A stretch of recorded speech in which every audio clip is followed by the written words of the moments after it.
fireplace set in red brick wall. There may be a few items that we can come back to and grab if we need them. But what we want to do here is you'll see there's a globe in the middle here. Use spell Track. The spell was chanted, Track. A large crack appears around the equator of the globe. Open the globe. The globe is open. We have a key and a bottle. Don't bother with the bottle, take the key. Key 6 is in hand.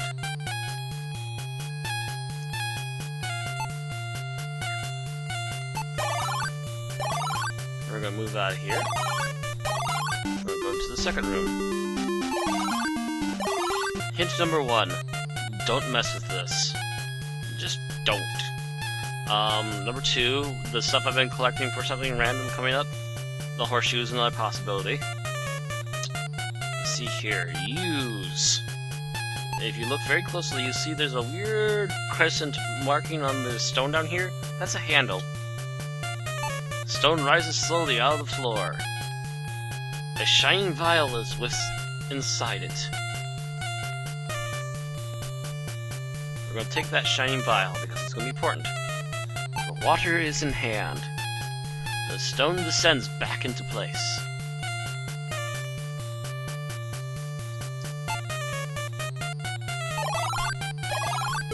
You stand in a small garden. The only sound is the falling water in the night. This is why, by the way, we got that gauntlet earlier. Take the flute. Using the silver gauntlet, you remove the flute easily. The sound of the water splashing is music to your ears. And again, testing out things when we get them. Use flute. The sound of the flute is very pretty indeed. It seems like you wake from a dream only to find a hole in the tree. Is it real? The flute's music is like magic. Take. And we're gonna grab that ring. Ring is in hand. And we're backing out here about taking anything else because we don't need anything else. Move into the next end room there. You're awed by the majestic beauty of this immense banquet hall. Except for the fact that there's no actual banquet table or chairs. But anyway, banquet hall is what it is. Use torch. Carpet. The rug quickly catches on fire and burns away. A key can be seen underneath. Take. Key. Key 4 is in hand. Use. If I can get there. Key 4. Do you want to use this for? Use. Key 5. I think it's this door, yep. And use key 6.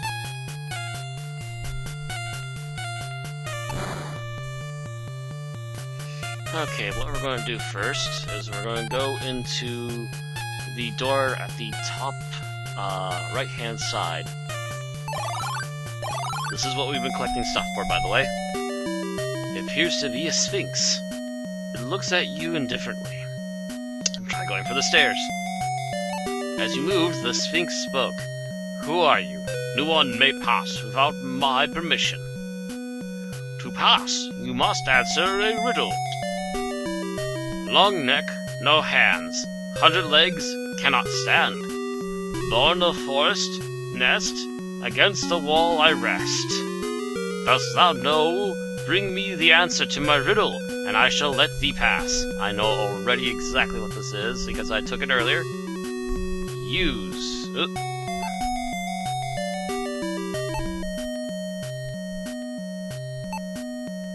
would most likely be the broom. You have correctly answered my riddle, warrior. Thou may pass. Excellent. Thank you very much, Mr. Sphinx. You just keep on with that riddle thing, man. You're gonna stump somebody someday. A telescope is beside the window.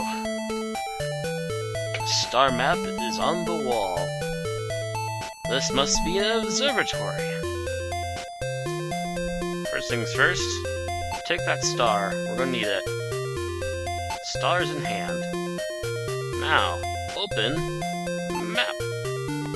Star map is open. Take the lightning rod. Open. Scroll 5 is open. You read the scroll. Observing the stars. The Throne constellation appears once every 5 summers. Legend says that it is a portal to another land. Something to add on to the ShadowGate remake coming up? I don't know. We'll find out. Let's try using the telescope. I don't remember what it does. As you peer through the telescope, you are amazed by the clarity of the night sky. Nothing else to open, let's head up that ladder. You are so captivated by the woman's beauty that you momentarily forget her predicament. Yes, in the moonlight she is even more beautiful. And as we all know, clear-minded males, that if it's overly beautiful and trapped in a dungeon like this, it must be a trap. So we're going to use that arrow. We're going to throw it at her like a harpoon. Your aim is true. As you plunge the silver arrow into the beautiful woman, the beautiful lady suddenly transforms into a wolf. Take. The blade is in hand.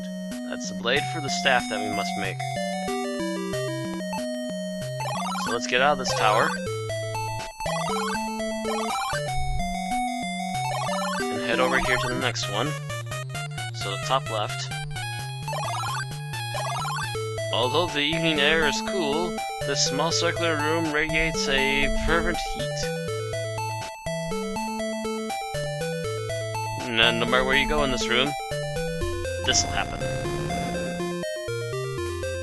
A large fireball suddenly appears in the room and causes you to shield your eyes. When you open them, you notice that that the fire has changed into something far more menacing.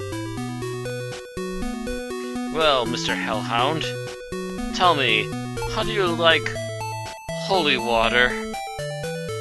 Splash! The holy water has sent the Hellhound back to the place where it was spawned. Back to the land whence it came. The flame died out. The room is quiet as though nothing had happened. Take the horn, we need it for later. Now, moving up the ladder again one more time. As you stand on the turret, an eerie blue dragon appears in the clear starry sky. This, ladies and gentlemen, is why we collected that star. Time to use it. He's gonna have stars before his eyes. The star becomes a flash of light as you launch it. Crash! It strikes the wyvern and it explodes into a million pieces.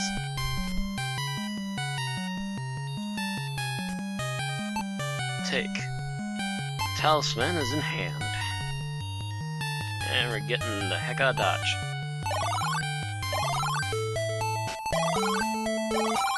And we're going to do a little bit more in here before we backtrack. So, the center room finally. And one of my favorite songs from this game. 2 arched doorways wait patiently for you.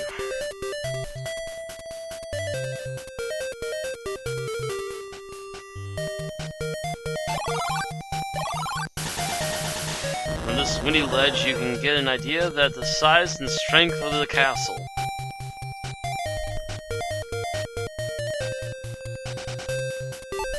Use lightning rod and the holder for a lightning rod. Suddenly, the sky seems to be on fire as a bolt of pure lightning strikes the rod. You're startled to see a skeletal hand rise from a hole that has formed at your feet.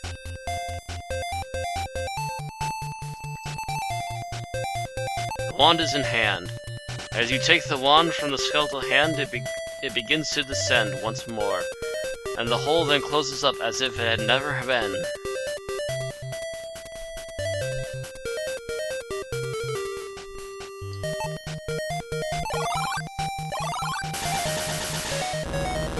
Lightning lights up the surrounding countryside as you stand on a lookout point.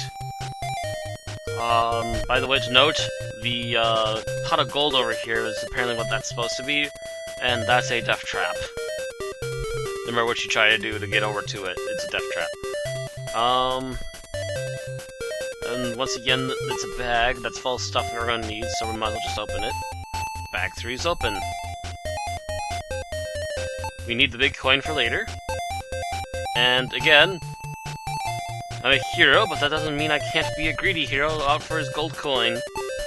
So I'll take all the gold coins, because my hero is not going to be poor when he's done with this, I swear it.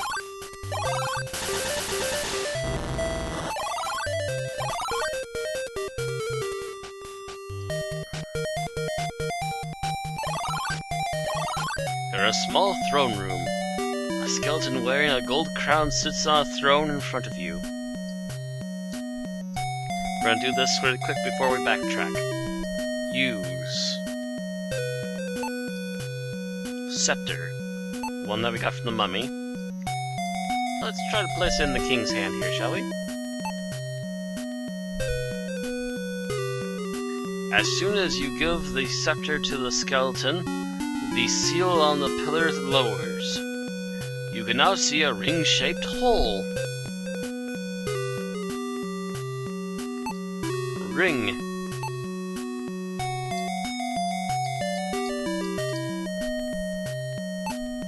Ta-da!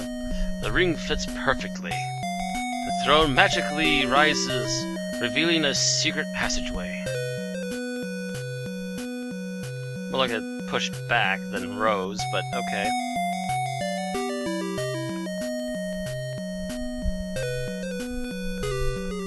Anyway, time to move back. We're almost actually done with this. Oh!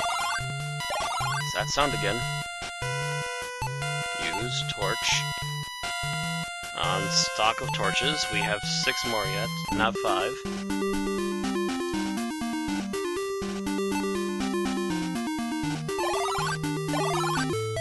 Not getting up, are you, green skins?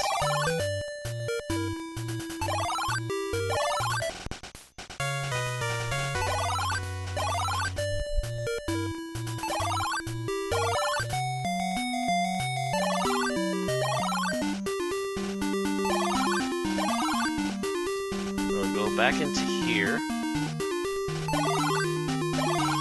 Into here. And we've been holding on to this for a while, almost as long as we've known about the bridge. Maybe a few rooms newer than it. But, use. Bottle 2. Self. Drink the liquid and immediately begin to rise in the air.